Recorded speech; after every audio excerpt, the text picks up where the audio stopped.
Thanks for joining me on my walk this morning as I explore what to eat and when to eat it to lose weight. My doctor asked me why I hadn't lost weight. I even showed him grocery lists on my phone to prove, hey, this is all I'm eating. And he said, wow, this is impressive. It looks like you're doing all the right things. You're exercising, you're eating right, and you're still not losing anything? So he said, okay, tell me when you're eating. And I told him, I said, I'm even fasting. I don't eat anything after 6 p.m. And I don't eat anything until 9 a.m. So you look at that, that's a 15-hour fasting period. And he said, well, it's clearly not long enough. I said, 15 hours? Are you kidding me? And he said, well, what are you eating for breakfast? So I said, I have one egg. It's prepared with a little spritz of avocado oil. And usually I'll either have a little asparagus that's warmed up in there or spinach. Now I thought I was doing good eating that for breakfast, and that's it.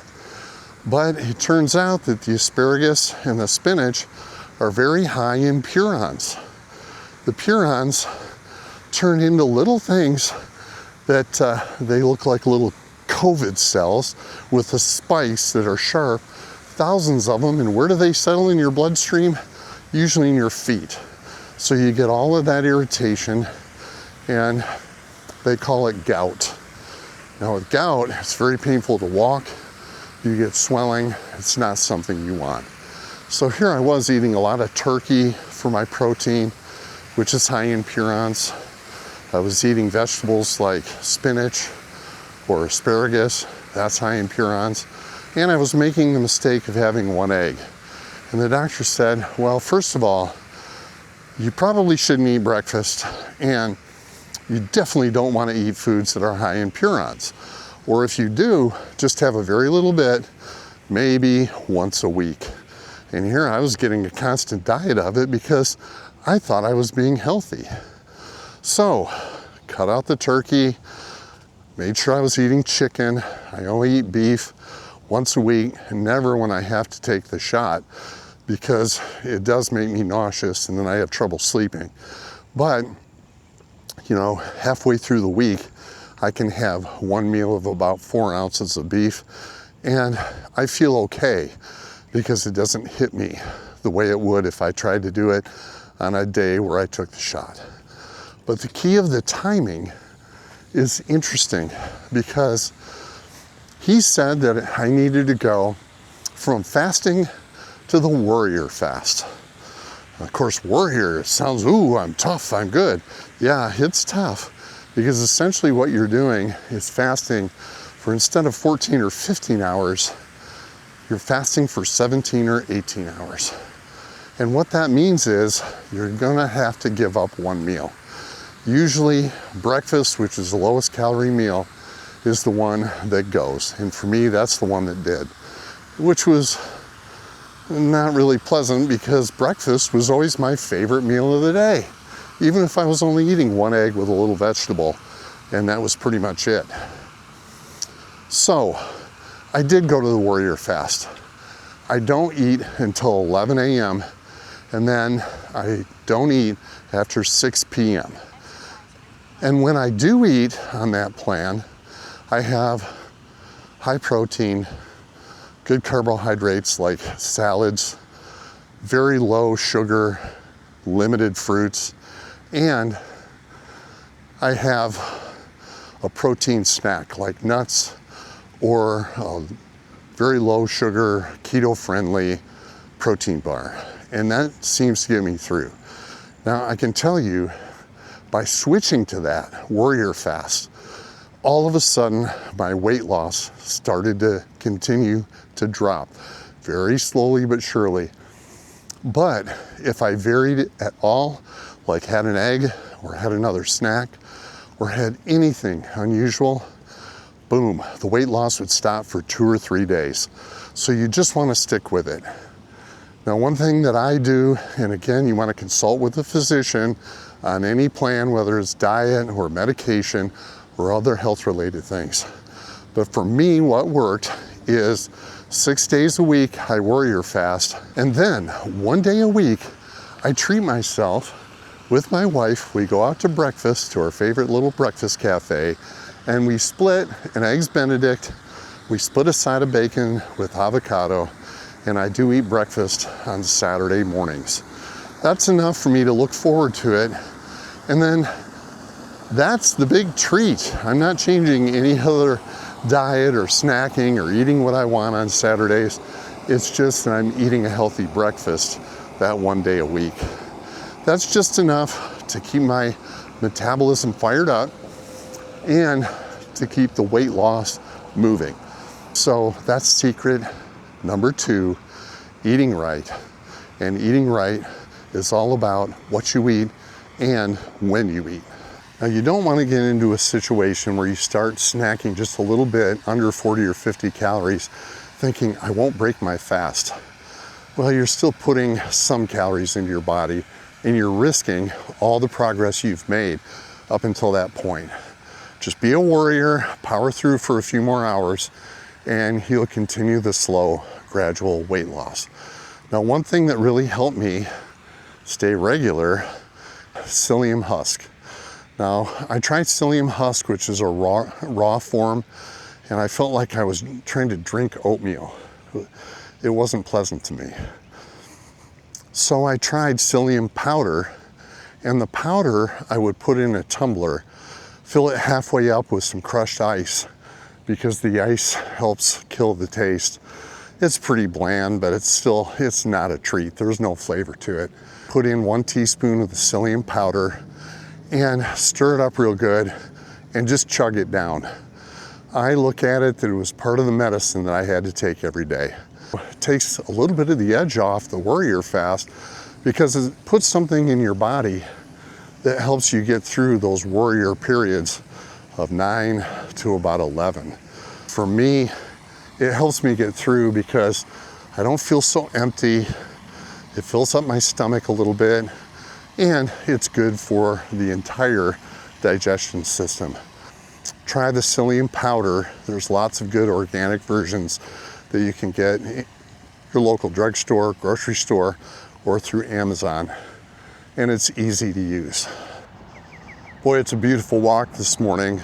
Just made it across a busy street and already greeted by some of the wildlife around the lakes. It's a little bit foggy and cloudy, but that's the Houston area. Next thing you know, we'll have blistering sunshine. So try and get out and get those steps in and enjoy it. So when you think about what you put in your body and the things that you eat, some of the things that you'll want to avoid, obviously, fried foods, it's not going to be good for you. So save that, limited amounts, as a treat, because it's so easy when you go out to eat. It seems like everything that's a deal is fried. So that's a sticking point. If you can keep things that are grilled or sauteed, that's also a good thing. Now, my wife and I like to eat out, and we do that often.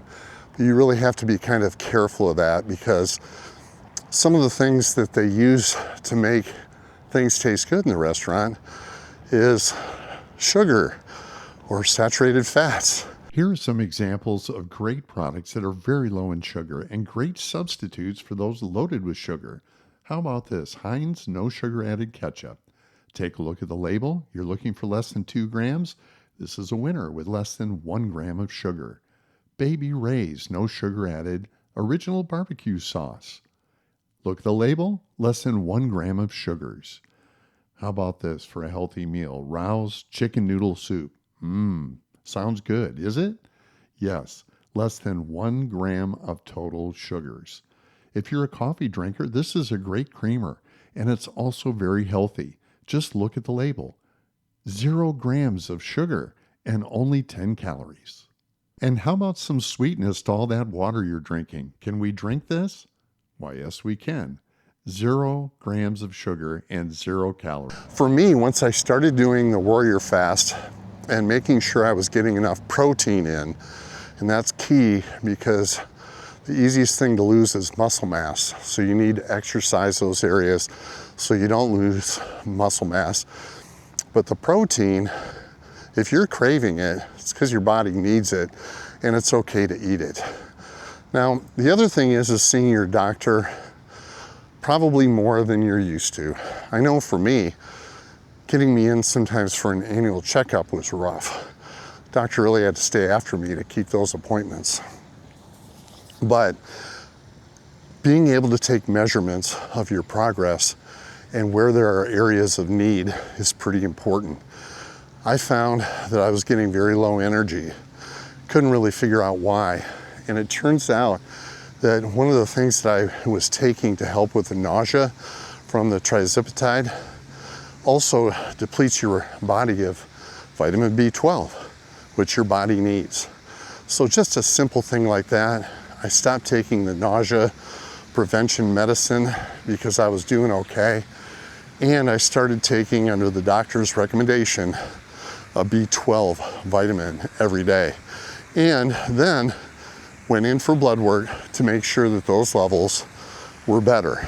I can tell you I knew they were because I wasn't feeling like I needed a nap during the day. Now, when it comes to the warrior fast, just be aware, the toughest time when you're doing that isn't when you first wake up in the morning. But I can tell you between 9:30 and 11, that's warrior time. You just need to be prepared for that, because I felt a little shaky. I felt tired, and I'm recently retired, so I could sit and chill a bit during that time. But nobody likes to be shaky and weak and not feeling right. And it's because you've been out walking and exercising aggressively. You haven't had much food for a long period of time. It doesn't take a brain surgeon to figure out why you're feeling weak, shaky, and tired.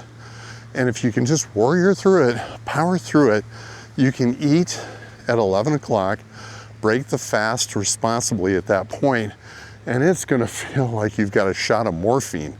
You'll eat some salad and it'll surge through your veins, I'm not kidding, because your body's being replenished. And then suddenly, for the rest of the day, you're feeling pretty good. So just be aware if it's anything like my experience. If you can power through that, know that it's coming, deal with it, you're gonna be okay. And you're gonna do what it takes to break the plateaus and to keep the weight loss moving. Now, the other thing that helps with that morning routine, anything over what I've read, 40 to 50 calories, will break the fast. Now, that could be just, 3 or 4 blueberries, a minute amount. And you don't want to get into a situation where you're saying, well, I'll have a little snack for breakfast and I won't break the fast. So we've worked through of the 3 E's and the secrets to getting qualified for a hip replacement surgery. 1, which is some suggested exercises that work for me. They might work for you. 2, what to put in your body under a doctor's guidance and what to eat, but most importantly, when to eat it. Before we get into explore, which is the fun part, I want to go over some of the things that you can expect as you're trying to get qualified and you can barely move, and what you can do to start the weight loss, work through some of the pain, and what equipment that I had to use just so I could be mobile at all, including some tips on how to stay out of a wheelchair, which we all want to avoid. So that'll be the next episode. I appreciate you joining me on my exercise walk this morning. I hope the tips have been helpful for you. And as you choose to make it a great day, I look forward to seeing you next time as we explore how to get prepared and how to qualify for hip replacement surgery. Have yourselves a great day.